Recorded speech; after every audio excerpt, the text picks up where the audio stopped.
Welcome to K6 Wellness Revolution, where we believe health is worth fighting for. This podcast focuses on all things related to natural health, wellness, and vibrant living. We know your time is valuable, and I'm honored that you're spending some of it here. So get ready, because the Wellness Revolution starts right now. Welcome to the K6 Wellness Revolution podcast. I'm Elena, one of the practitioners at K6 Wellness Center in Dallas, Texas, where we blend trusted expertise, compassionate care, and a passion for helping you achieve optimal health. Because wellness isn't just a goal, it is a revolution. And this month, we are diving into what we call Mojo Maintenance Month. We all know aging is inevitable, but decline really is optional. And today we will cover the science and strategies behind hormone health, anti-aging biohacks, diet and lifestyle habits, things that can actually move the needle. And of course, I am joined with Sharon, our fearless leader here at K6. Hi, Sharon. Hey, Elena. Yeah, so today we are going to talk about whatever we can do to maintain mojo. I love that word. I don't even know where that word came from, but I think when you say that word, when you say mojo, everyone has a sense of what mojo is, but it's not, I don't think it's like any one thing, right? It's a combination of hormone balance and physical energy, mental energy. It's almost your presence. But even sex drive is part of your mojo because it's also a quality of your presence. And so for us today, in the context of our conversation, we didn't want to limit this to just male hormone health or female hormone health or improve your bedroom performance. It's more like, how do you live your best life? What is it that makes you the best version of you? Your mojo gives you your best presence, your best energy, your best presentation. And so that's what we're going to concentrate on.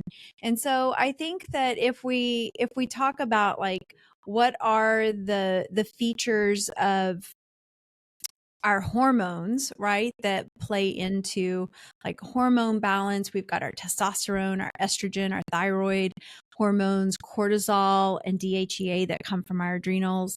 And all of these play roles in our mood, our energy levels, and our sexual vitality. But if there are imbalances in any of these hormones, you can definitely feel it, and you definitely feel less. So we're going to talk more in depth about these today. And then also mitochondrial function is a big part of this conversation, because your mitochondria, as we are all beginning to hear everywhere, is the power plant for every cell in your body. And if your mitochondria don't work, fatigue and brain fog will soon set in. And many people find therapies such as like peptides or methylene blue is one you hear about now, carnitine, grounding outside on the ground, or using grounding mats, using ozone, lots of things to help improve mitochondrial function. But all of these things just help restore cellular energy. And then we've got our mental and emotional energy, things like our motivation and mood stability and resilience against stress. Those are all keys to having mojo. I think our neurotransmitters, or our brain chemicals, are a big part of that, and getting quality sleep and regulating our stress all tie in here. Like part of why we didn't have a podcast last month, because we were regulating our stress, moving into our great new space by giving up something, and we had to give up our podcast last month, but we're glad to be back. And then there's, last but not least, sexual health and libido, or our sex drive. And low sex drive, or even just poor performance, with your partner, these changes, they're truly, I would say, probably you would agree, one of the first reasons that people would say, I've just lost who I am, or lost my mojo. And addressing vascular health and hormone health and even neurological pathways can really help restore this. And so that's a big part of our confidence too in who we are. Well, and I think we should actually do a quick breakdown. We're talking about hormones a lot, right? Let's do a quick breakdown on the key biological players that we need to be familiar with in the hormone realm, because they play a role in sexual health and mental and physical energy and even mitochondrial function, like testosterone. I think everyone knows that. It's made in the testicles, but it's also made in the ovaries. It is a type of steroid or sex hormone, and it is what makes men manly. But even for women, we have to have that delicate balance. For men and women, there is a balance between testosterone and then estrogen. And you think estrogen, it's I am woman, hear me roar. Of course. That is so. Sometimes with testosterone. Right. And, estrogen primarily produced in the ovaries, but it's also made in the adrenal glands and fat cells. And, you think, oh, at menopause, I don't have the same estrogen production. But guess what? The adrenal glands and fat cells can continue to source estrogen if it has the right environment. And you have to ask, what state are the adrenals in? The adrenals will do a really good job for you for a long time, but they've got to be in a healthy state. And then, men, they also have estrogen. But that usually for them comes from testosterone that's been converted to estrogen through aromatase. So we've got testosterone and estrogen, and then DHEA. That's the primary thing that the adrenals produce, the primary hormone or the pre-hormone. It's directly upstream of testosterone and estrogen, and it acts like a steroid for your central nervous system, contributing to mood and memory and concentration. There's even evidence that suggests using DHEA vaginally will help women with vaginal atrophy in postmenopausal women. So, it can help improve the vaginal dryness symptoms and reduce pain during sex. But another important attribute of DHEA is that it's thought to play a role in bone density. Although as we age, DHEA levels naturally decline. So anti-aging experts, they often recommend testing DHEA levels and supplementing appropriately. And we do that pretty consistently when we're testing hormones. You've got to know, how is the DHEA? How are the adrenals? But then another factor is growth hormone. And, that's made in the anterior pituitary gland. And its primary role is in metabolism, growth and development, and body composition, like muscle mass, for instance. And as you age, growth hormone secretion does decrease. And recently you can definitely find a lot of research correlating peptide use to increased growth hormone production. And there's a lot of controversy about whether this is a good thing or not. And we'll dive into that deeper another day. But today, we just want you to understand, all of our listeners, understand that growth hormone is something your body makes. It is something your body desires. And it's important to help you feel good, look good, and really perform well. So that's, some of our basics there. But then there's cortisol, the anti-mojo, if left unchecked and unmanaged. Cortisol is a steroid hormone, and it's often called the stress hormone because it's produced in the adrenal glands in response to stress. And it is crucial for regulating metabolism, blood sugar levels, and just managing stress that we encounter every day.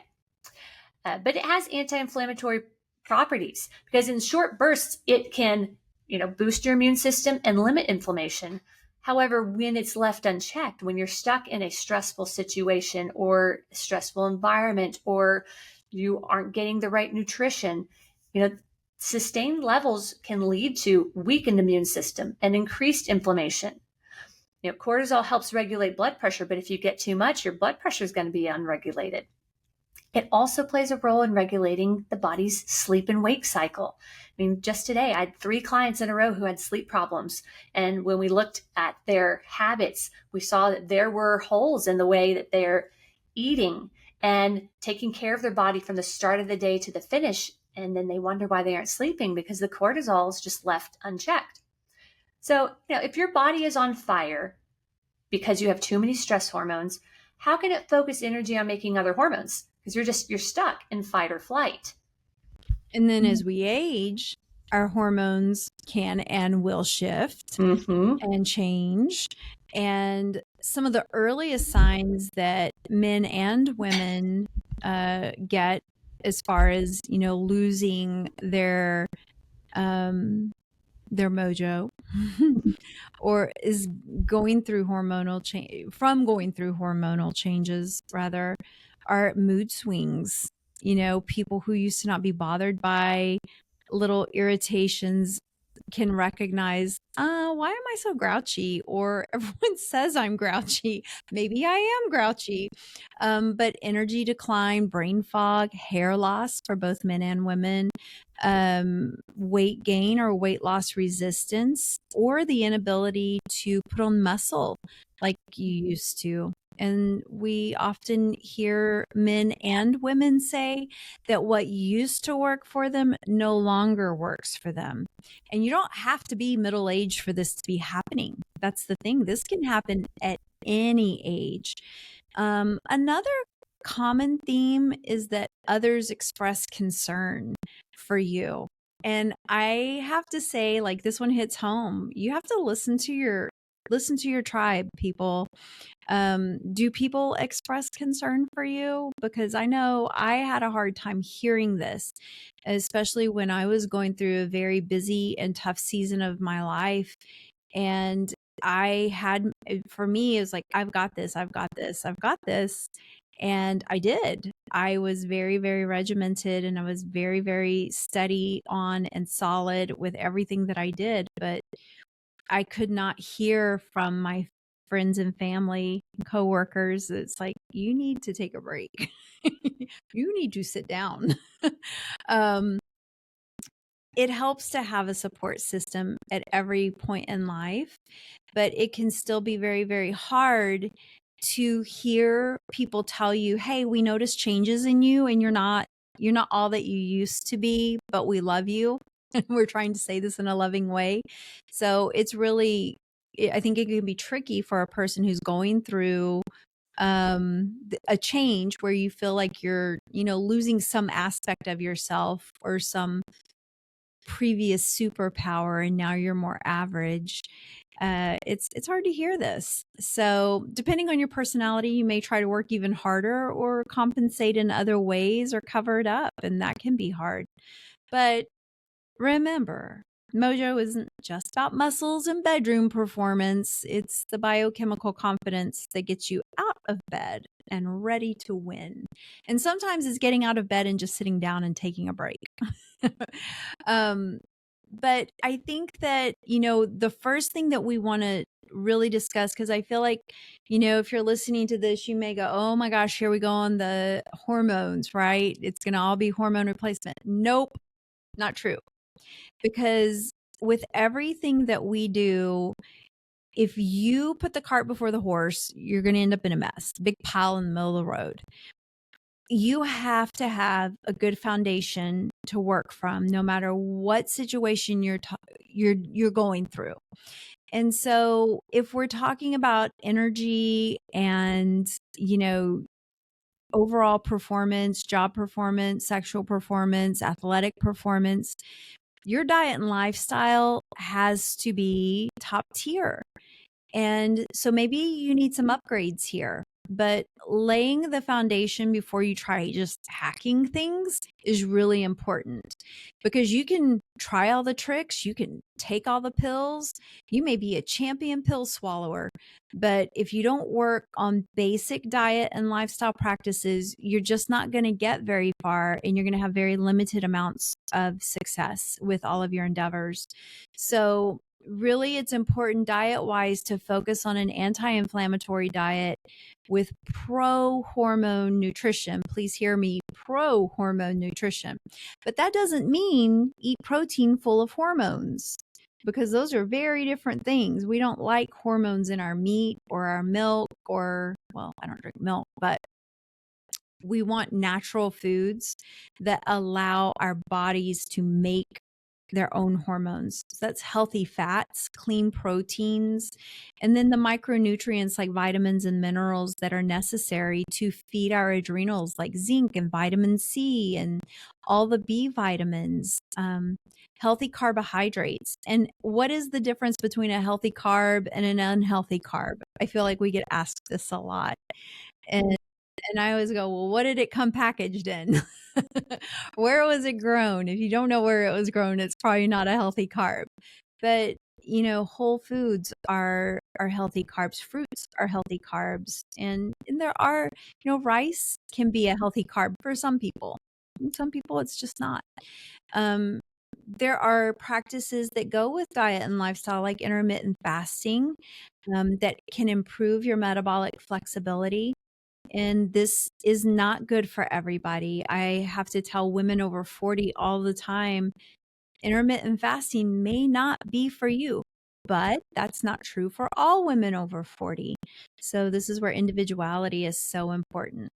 Diet and lifestyle really matter. And then there's strength training and cardio. I feel like this is part of that strong foundation that is just so important, Elena, because yes, it's everything that goes in our body, but then it's how we move our body. And I mean, how often does it happen that people want the magic workout? I mean, I'm that person.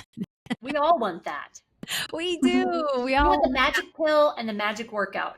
please. Wouldn't And it be so I do it easy? in 10 minutes or less Yes. every day.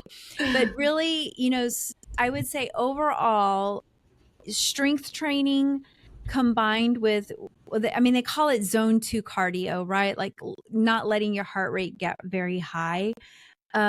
It's really the best combo for improving testosterone levels for men, and really for women, for improving muscle mass and bone density, which you're not going to have good bone density, ladies, if you don't have muscle mass, because you have to have strong muscles to have strong bones. And osteopenia and osteoporosis gets started very early in your adult life. And poor nutrition is one of the main things that starts that process. But it's important to pick up heavy things, and it's important to take a lot of steps. And we were not made to drive cars everywhere. Or to sit everywhere. Or Yes. to have things so easy. Yeah. We have things way too easy. We don't have to strain ourselves enough. That's why I relish my garden work, my yard work, or picking up a feed sack for the chickens. Mm-hmm. Because you don't have to think about it. Mm-hmm. And we don't live in a world where that's normal for everyone. So we have to go to the gym. Yeah, that's true. And at least we have gyms. Mm-hmm. But I mean, I remember way back when I used to help my husband feed cattle, and we'd had 50-pound bags of cake, which was just little pellets of feed. And one day he had told me to do it, and I could not lift the bag. And I thought, when did we move to 100-pound bags of feed? Because I just thought, why can't I move this bag of feed? And then I asked him, and he's like, those are the same bags we've been using. And it just struck me that in a few months, I had lost so much strength that I could no longer pick this bag up. And that was definitely really scary for me. And it was when I was very young in my journey, and I was young in my life. But now, I mean, I can hoist a 50-pound bag of feed, no problem. I don't even think about it. And that's the way it should be, right? That goes back to you saying, I mean, you can lose your mojo at any age. Mm-hmm. And it should be a wake-up call, because, I mean, for both you, Sharon, and myself, we had a wake-up call at a very young age, which in turn is a blessing in disguise, because it turned us onto this whole journey of cleaning up our entire environment and now getting to bring things to our clients and our listeners to help all of y'all do better and learn better, do better sooner. Yeah, for sure. That's so true. And, and we have so many tools that can help us help people know how best to help themselves, genetic tests and hormone tests like the HUMAP.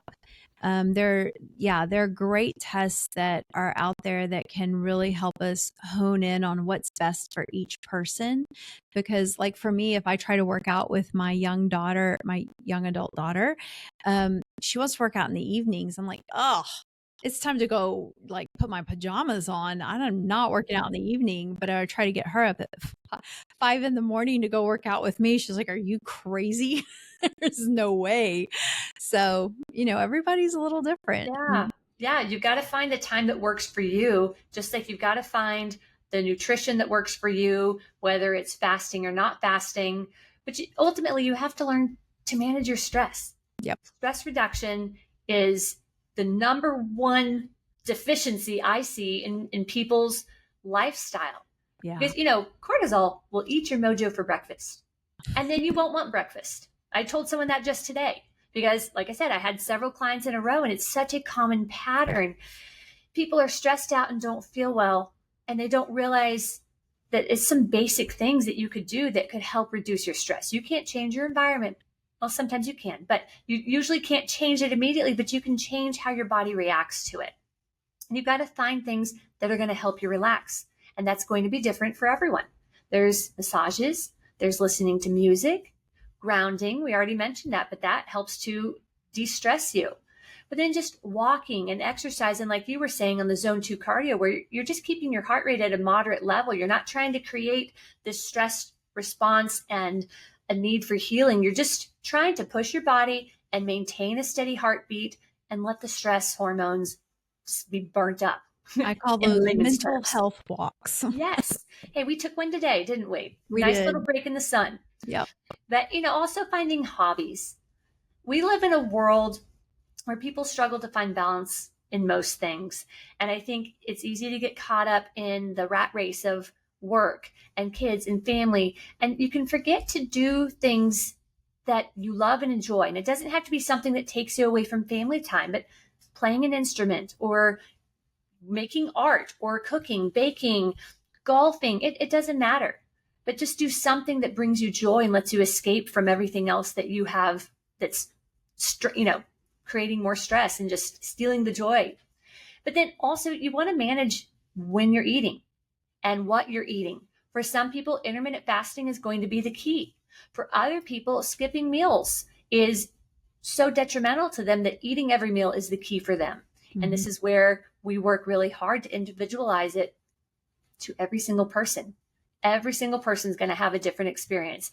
But managing that eating window, whatever it looks like, and figuring that out is going to help reduce stress. And then, there's certain nutrients that we can always consider, and we do. This is foundational after we look at food, sleep, water, movement. But there's certain things like B vitamins we mentioned, and then there's adaptogenic herbs, ashwagandha, rhodiola, maca, ginseng, and D3. I mean, how often, Sharon, do you see a lab and someone's D3 is in the 20s or the teens? Too often. Yeah. And D3 is upstream of your hormones, your immune system, inflammation. And it's one of the most common deficiencies we see. And it's not run in typical blood work. It just blows my mind. I love it when someone comes in and they already had blood work done. And I see D3 and other inflammatory markers, iron, ferritin, all these things that are foundational to how you are going to feel, how you're going to make hormones. There's so much you get from those little numbers. But Mm-hmm. Other nutrients you can look at is raspberry leaf and calcium D-glucarate or DIM, black cohosh. Those are typically used for the ladies. And then there's saw palmetto for the guys. But there's so many different ways we can look at supporting nutrition. But it doesn't matter what it is. We're not going to throw that at someone if you don't have the foundations. If you don't have the eating, sleeping, and movement. But you can eat your nutrients too. Zinc and magnesium are two of the most important minerals for hormones. And foods that are high in zinc, I think everyone knows oysters are high in zinc, but so is grass-fed beef and beef liver, lamb, hemp, lentils, eggs, sardines, shiitake mushrooms. A lot of proteins there. But then foods that are high in magnesium are going to be the nuts and seeds, garbanzo beans, spinach, dark chocolate. But you don't want to take that and run with it. Some people say it's the only way I'm going to feel good. Well, what kind of chocolate are you eating and how much? Because you can't tell me chocolate is the secret to you functioning in life. And it happens. It's It's been good tried. We shoot that down every time. every single time. And it's amazing. I love when you get people's nutrition balanced, specifically with magnesium. They're like, oh, I don't need the chocolate anymore. It's like, you were deficient. There's a balance of eating it and then sometimes just needing to take a supplement. Yeah. And we always work to get that balance. But once again, though, that's foundational. Another thing that you can do, and this one's free, is get sunshine. Get sunlight in the morning.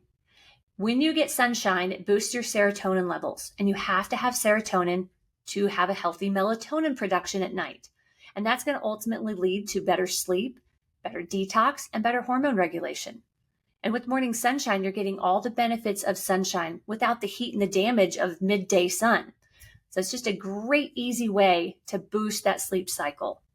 Yeah. And then on the other side of the day, it's how are you going to sleep? What is your sleep hygiene and what is your circadian rhythm support habits? Because, if let's just start with, if you're a night shift worker, you're already at a deficit, right? You just can't fix that other than get a different job or try to work a different shift. And I hate to be so callous about it. I'm not callous because I do have a daughter who has to work some night shifts here and there. And I hate that for her, but it is just a part of her career. And so she tries to make up for that in other ways. And, that's different for different people. But all in all, sleep hygiene, you need darkness, you need silence, and you need a comfortable temperature. And just like people say they have to have chocolate to feel good because that's their magnesium, calling BS on it. I'm also going to call BS on people who say they have to have the TV on to go to sleep. No, you don't.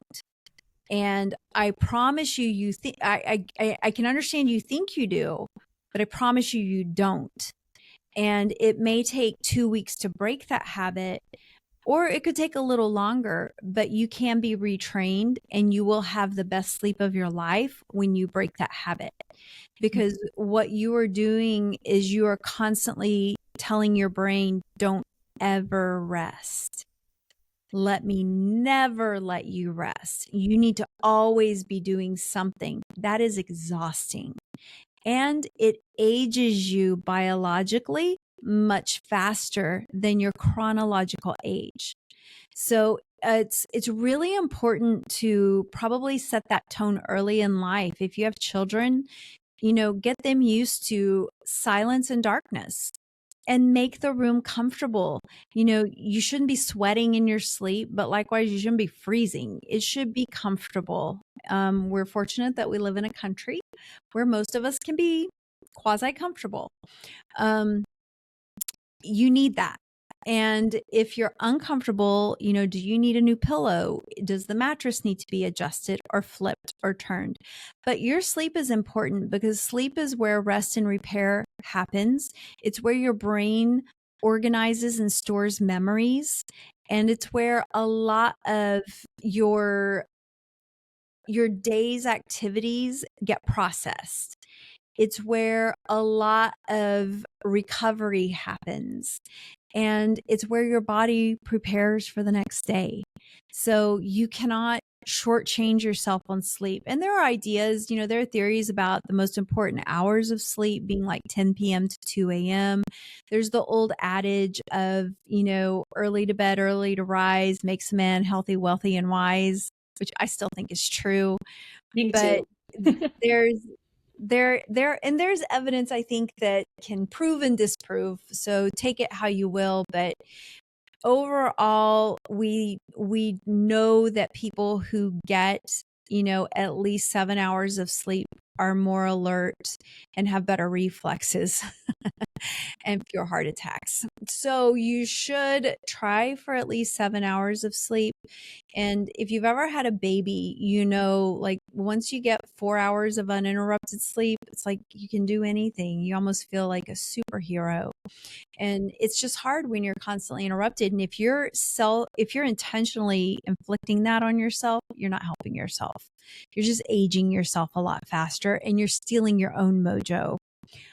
Say no to seed oils. That's another one. I think, we need omega-3s, which are anti-inflammatory, and we need omega-6s.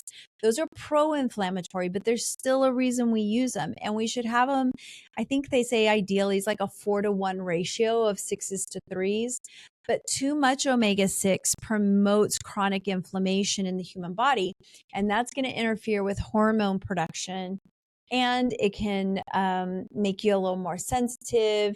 It can impact insulin production and insulin resistance. It's also going to impact thyroid and sex hormones. And this is really important to know. Also, I think that, like in Americans, they say the average where we should have a 4-to-1 ratio of omega-6s to 3s. Most Americans are like anywhere from a 15 to a 30-to-1 ratio. So we're getting way too many pro-inflammatory omegas. And those are seed oils mainly, or vegetable oils. So we need to really leave those alone and focus on omega-3s. With all these things that we're discussing here with the nutrition and lifestyle, once again, these are the foundation. You have to have the basics. You have to know how to live an anti-inflammatory life. You have to know how to work out the way that's right for you and your hormones. You need to reduce your stress. You need to eat more nutrients. You need to get sunlight, have good sleep, say no to seed oils. Then, and only then, should we turn to something like hormone replacement therapy. Because so many people jump to this before considering all these other factors and habits. And, it may not need to be the last thing added, but it definitely shouldn't be the first. And you should always make sure you have a great foundation. And we always try to work with our clients to make sure we have those, because hormone replacement therapy is going to be way more efficacious if you implement these things first, or at least along with it. Agreed. It's so important to do everything at the right time and in the right order. So let's talk about hormone replacement therapy and when to consider it, right? And what that involves, at least when you do it with us, because it's good to know, I think, first of all, some of the signs that your hormones are low, like, how's your energy? How's your libido? Are you losing muscle? How's the belly fat department? Is it growing? is it decreasing? How's the brain fog? Are you as acutely aware and sharp as you used to be?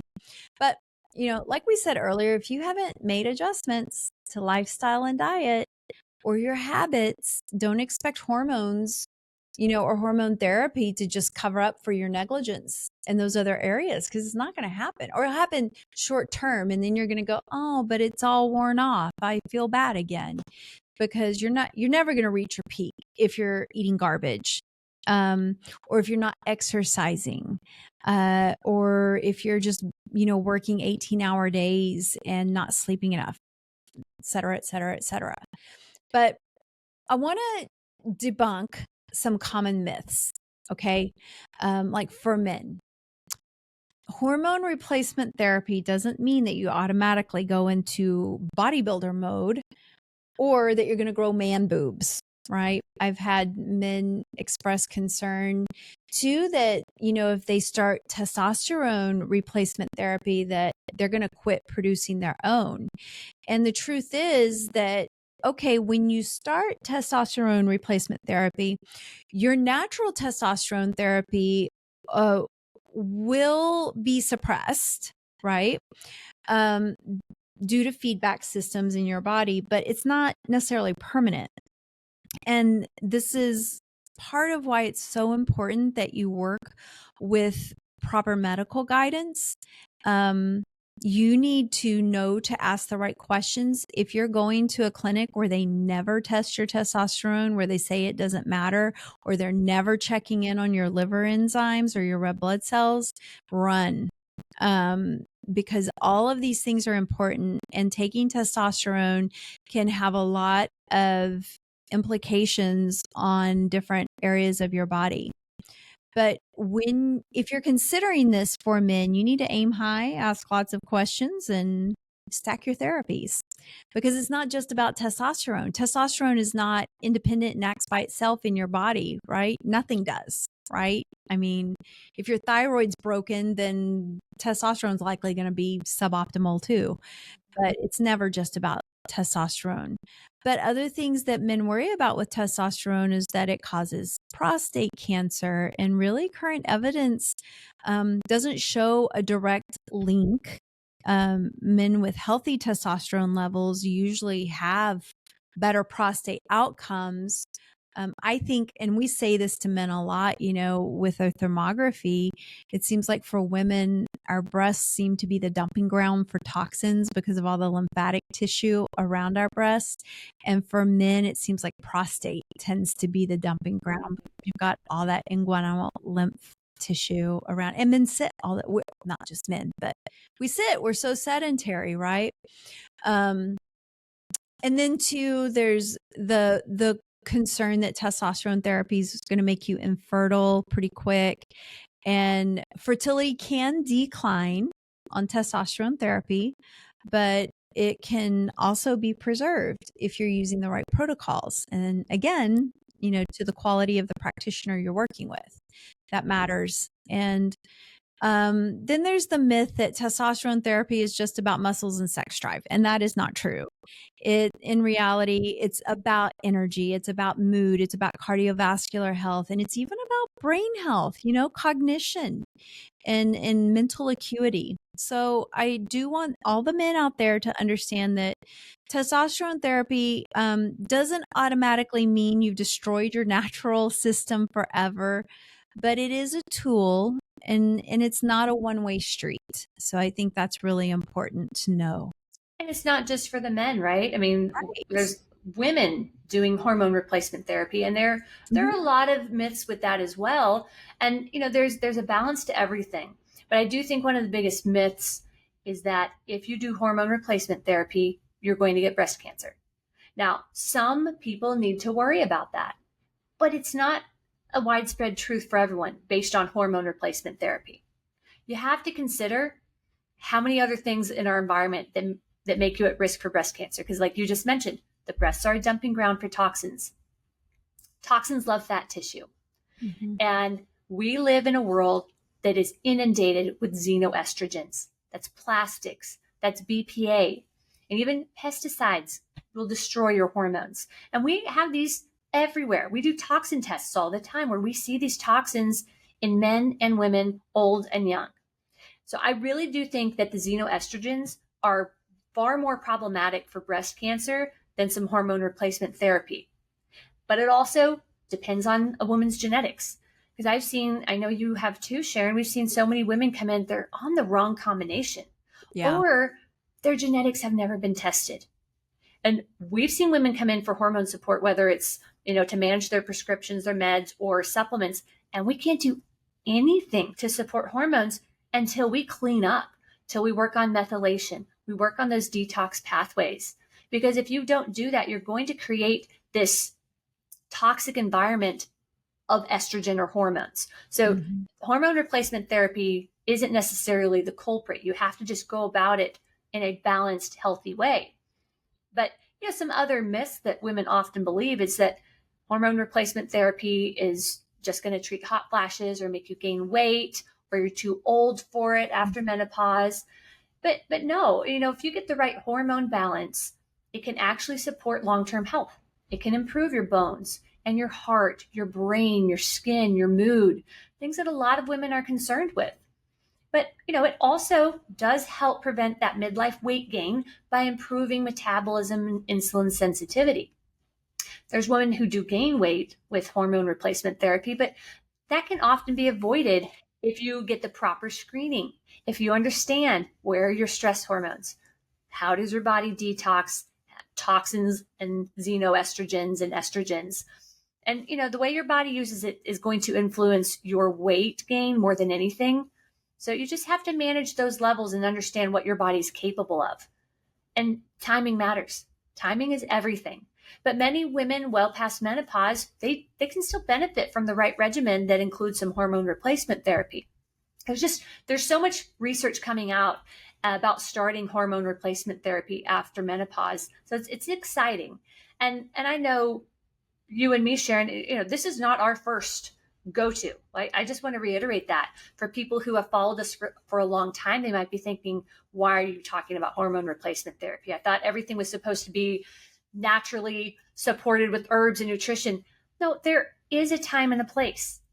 And we want to be so careful and strategic about what we're offering when, but we don't want to limit it to just diet and lifestyle. Sometimes you need more. And so the biggest myth with hormone replacement, testosterone therapy is that it's too risky to consider, and it's not always. In reality, modern individualized hormone replacement therapy can be very safe and a really effective tool for health and longevity. But when and only when combined with proper lifestyle habits, a healthy diet, and a good understanding of your body's metabolic disposition. And of course, we're always going to consider every angle, but sometimes this can be a very complementary thing when you combine the right things. Yeah, absolutely. The lifestyle changes are so important that you can hardly compare them to hormone replacement therapy. Just like you can't build the frame of a house without a foundation, right? And why would functions in our body be any different? You just, if you have nothing to base any of your subsequent, if you say, I'm going to throw hormones on here, but oh, your gut's broken, and by the way, your sleep is garbage and your stress is out of control and your cortisol is so sky high, all we're doing is putting fuel on a fire, right? And we're not going to do it. We're going to make sure we have a handle on the basics and that we do have a good, strong foundation to work off of. And then you don't need as many hormones either. And then lab markers, we always consider essential when evaluating a man or a woman for HRT or just for anti-aging support. We always want to look at full testosterone panel, estrogens, but we're going to look at stress hormones. We're looking at cortisol and not just one measurement. We want to look at 4 different measurement points through the day because maybe your morning cortisol is fine, but you know what? Your nighttime cortisol might not be. And so that could answer a lot of questions and solve some mysteries for us, but it helps us help you retrain your adrenals and fix your cortisol pattern. So that's really helpful. But we have blood work. We have the HUMAP, which is a urinary test for hormone metabolites, and it checks your cortisol. So it doesn't tell us how much hormone you have, but it does tell us what your body does with the hormone. So that with estrogen, for instance, we can see, does your body metabolize estrogen down the safe anti-inflammatory pathway, or do we need to be concerned because you have way too much estrogen going down a genotoxic pathway or a pathway that lends itself to estrogen dominance? Because those are things that we can help support, but we have to know they exist first. And these are tests that aren't traditional tests, but they give us a lot more knowledge, and it's going to make any hormone replacement therapy program way more successful. So also, looking at lifestyle analysis and then any interventions. And of course, like Elena said, using adaptogenics and nutritional therapies. Then we're going to start HRT or hormone replacement, but we don't go fast, and I'm going to say, we don't really do pellets here because we need to see how your body adjusts to hormones. And I prefer to go slow and one at a time, usually. There's always exceptions, and I will never say always. That's an extreme statement. But overall, we want to be very well thought out and strategic with every client. And this is a team approach. This is something that we make a good team on. And because hormone replacement therapy, it's not about cheating time, right? But it's about correcting what time is kind of quietly stolen away from you. Yeah. And so that's where we come in and we can help with the nutritional aspects or the prescribing aspects. But there are still so many other simple biohacks you can do at home. And we went through, having a basic foundation, but just to kind of summarize and add to that, things that you can do that help you stay at your best and keep your mojo are things like cold exposure. And I do love that there has been so much more exposure to cold water exposure or cold air, because when you put your body in that stressed environment with the cold, it actually helps your mitochondrial resistance.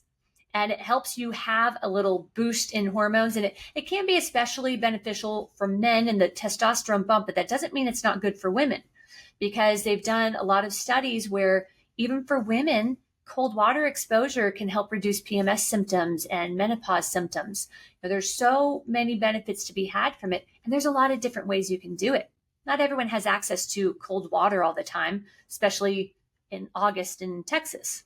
And cold water is relative. Oh, it's very relative because, I know some people who can get in and do the cold plunges at 32 degrees or something crazy. If I do that, I'm in and out because that makes me about want to pass out. But if you find the temperature that's right for you, it's going to be different for everyone.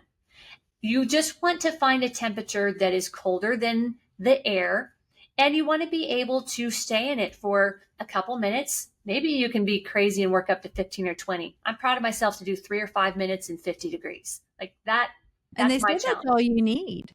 Right.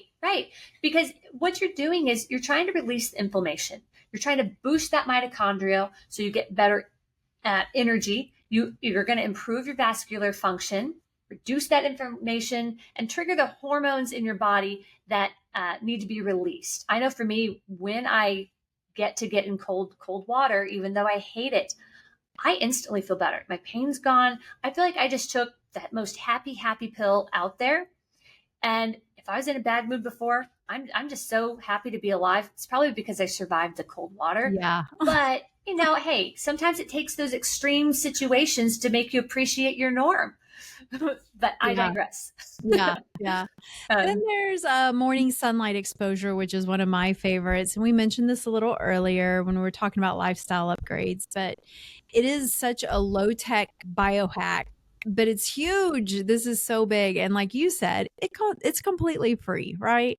But getting natural light within the first 30 to 60 minutes of waking up, or if you're like me and you are an early riser and the sun is not up for a while, getting the morning sun as soon as it comes up off the horizon, that is the best time of day. And you want to expose as much skin as possible to the sun and naked eyeballs. So take off sunglasses, take off your glasses or your contacts if you can, because your eyeballs do play a role in vitamin D synthesis. And so you want to give your whole body every opportunity to soak up the sun. And you want to do this really before the UV index hits 6, because that's when you're going to start having skin damage happen. And so early morning is going to be your best option for that. But this is good for your immune system and your mood and everything else. And it's probably going to give you better sleep, improved energy and hormone balance. But also, I think getting up early enough to catch that early morning sun is going to give you better sleep if we're being honest. But then, like we talked about, strength training and walking. You got to lift something heavy 3 times a week. And ladies, that means something heavier than your purse. One of my favorite trainers used to say in a class, she'd watch all the women go get like 5-pound dumbbells, and she'd say, ladies, you have to pick up something heavier than your purse. And it's funny because when I was in my 20s, that would be me. It'd be like, oh, a 5-pound dumbbell, or that's enough, or a 10-pound dumbbell. And now I love that I'm like in the 15s to 20s when I do things, and it feels good to be strong. And maybe that's a joke for a lot of people, but hey, for me, I'm happy and I'm proud and I'll take it. And it is what it is. And strength is relative, and you want to do better than you did the year before. Amen. Right? That's Always. it. It's being a little bit better version of yourself than you were the year before. And, daily walking, just using your feet, using your legs, using your arms, it supports your cardiovascular health. There is no better exercise than walking, and it's good for your lymphatic circulation. And ideally, it's something you do at least 5 days a week. Lifting, you don't have to do every day. Lifting 2 to 3 times a week, but walking, we need to walk at least 5 days a week. I think even the American Heart Association says 30 minutes a day, 5 days a week for ideal, that's ideal physical exercise. But that's good for longevity. It's good for metabolic health. And really, it lowers your all-cause mortality risk. So you're going to live longer unless you cross the street at the wrong time. But, sunshine and walking movement, so simple, so amazing. And another one is red light therapy. Mm-hmm. And not everyone has access to red light therapy, but you do get a similar effect from the sun. Let me just throw that out there. But for people who can get a red light panel, there's growing evidence that red light therapy can influence hormones. And this is because red and near infrared light penetrate the tissues and stimulate mitochondria. There's that word again, the energy powerhouse of the cells. This is going to improve your cellular energy, that ATP production. It's also going to reduce inflammation and enhance blood flow. And all of these are going to impact the way your hormone production and signaling take place. And the effects on hormones, they've done studies on thyroid health, that it can improve the function in hypothyroidism by improving cellular metabolism and reducing autoimmunity. And then in testosterone, they actually, they did animal and small human studies suggest that red light therapy aimed at the testes can raise testosterone levels.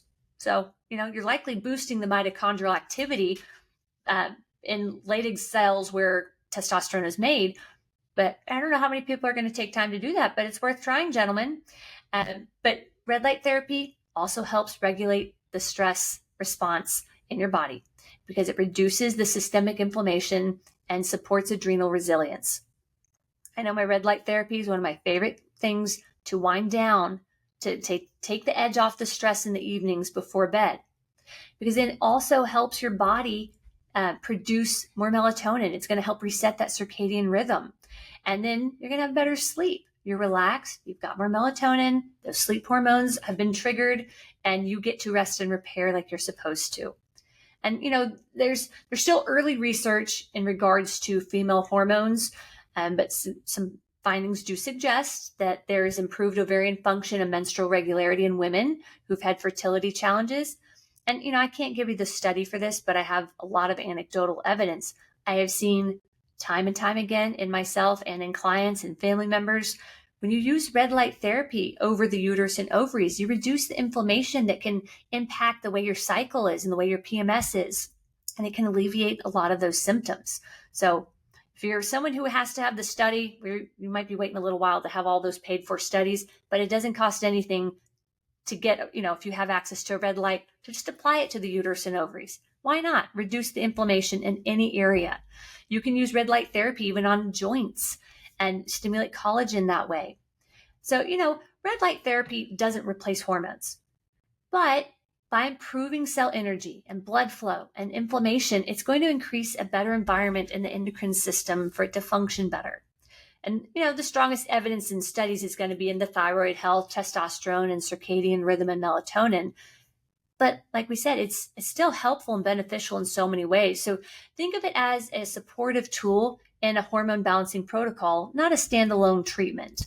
Yeah. And then there's NAD plus. Mm-hmm. Love NAD plus therapy. And this also stimulates cellular energy and longevity. And it's most commonly known for kind of powering your cells, and it does a lot to support hormones as well. This is something that can the dose can vary person to person, and you can take it orally, you can take it via IV, you can take an intramuscular injection. But I like it. For me, I take it intramuscularly because I feel like it makes me feel less bad than taking it in an IV. In an IV, I don't always feel so great taking it right away. That's just me personally. But after I've had it, I do feel a little zen-ish and then like calmed and subdued. And then I'm very focused and very ready to do whatever I need to do. I'm not hyped up. It's not like having caffeine or something like that. But NAD is really quite nice. And it's one of many peptides that are available to help improve performance. And yeah, there are a lot of peptides that could also be a part of a healthy hormone balance and aging protocol. And we primarily use peptides to help reduce inflammation and restore mitochondria or support mitochondrial function. And our philosophy with peptides is kind of the same as it is with hormone replacement therapy. If you want to have a solid foundation of healthy lifestyle and dietary habits first before we start stacking on layers and layers of other things. And we even do that with nutritional supplements because you can't swallow, you can only swallow so many pills in a day, right? And then there's also exosomes, and these have to be one of my most favorite ever therapies because these are delivering such amazing results for us in stacking exosomes with peptides and nutrition and ozone therapy. Especially in really difficult cases. These are giving us so much hope for chronic illness and chronic pain cases. And we haven't turned our back on any foundational care with these cases, right? Everything remains, but these are just innovations that are available that, used to you had to leave the country or it wasn't available even financially. It was so cost prohibitive. Most people couldn't even think about affording some of these therapies, but now they're more available. Some of them are still kind of spendy, but they're more available and more affordable. So it allows us to be able to keep stacking innovations for specific cases as it seems appropriate. But ultimately, we have more choices and more options and more technology available to give clients with very complex health issues better outcomes. And that's what this is about, is restoring vitality, restoring health, and giving you your mojo back. And we've discussed a lot of things you can do, a lot of ways you can preserve that mojo, you can get it back. And while they're all important, if I were to leave our listeners with one very important foundational first step, the most basic thing you can do, manage your blood sugar. Manage your blood sugar in order to prevent cortisol dumping. Yeah. Because most diseases evolve out of an inflamed environment. So if your blood sugar is not stable, your cortisol is not going to be stable, your inflammation is not going to be stable, you are not going to have a balanced hormone experience in life. So just implement boundaries and safeguards in your lifestyle that are going to protect your health, in regards to your diet, your sleep, your habits. Start slow. Pick one dietary change or one sleep improvement or one habit. Just work on one thing a month. Master it and then add to it the next month. And then when you're ready to go to the next step with nutrition, get labs done. Let's see what your levels are at. Let's see what your body's doing with what you have. And then let's dial in sleep and food. We'll do that with you. We'll work together and give you steps on how to do this. And then, we can add in the strength training to a protocol, or maybe you're already doing it, but let's consult on the options together that you could use and consider. Is it going to be nutrition or hormone replacement therapy? What is it going to be that's going to give you your mojo back? Yeah. Your prime does not have to be in your past. It's the habits that you choose today. So let's reclaim your edge. Let's do it one rep, one meal, one optimized hormone at a time. We love having these conversations. I feel inspired. I hope you feel inspired. And we really hope that today's episode gave you new insights into how you can maintain your mojo and live your best life, whatever season of life you're in right now. Don't forget to like and subscribe if you're watching us on YouTube. Follow us on Rumble, Facebook, LinkedIn, and Instagram for more wellness content.